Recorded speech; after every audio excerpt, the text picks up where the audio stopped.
All right, troubleshooting video. We usually don't have a lot of issues. The main issues we ever have is if we're out of paper.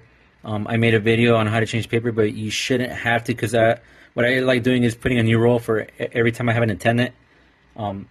Another issue once in a while we'll have is if the system wasn't started the way I instructed to do, the system will have some glitches and it'll take a picture and then it won't take another one. So make sure if that happens, shut everything off and start from the beginning again. That usually fixes it. One more thing that has happened in the past is the battery dummy on the camera. Sometimes there's disconnection and the camera shuts off, and then the software gets confused because there's no camera connected to it. So usually when that happens, you just unscrew this red screw right here, and this loosens the camera. So you loosen it up. You take the camera out of place. Be very careful you don't hit anything.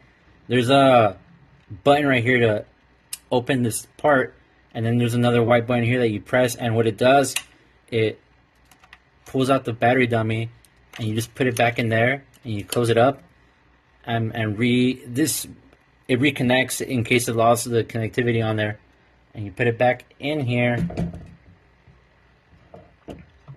Also, very important, when you take this off, make sure that you know exactly how it goes back in there. So it's on the shoe, and you just tie in the screw again, nice and tight. Make sure it's nice and tight, and you might have to adjust this up and down after you do this. Make sure that the camera is correctly on the people's height, and once you do this, you're gonna have to redo the whole setup again, going from turning the camera off, on, and then the software. Just go back to the video on how it shows how to start the whole system, and that should fix that issue.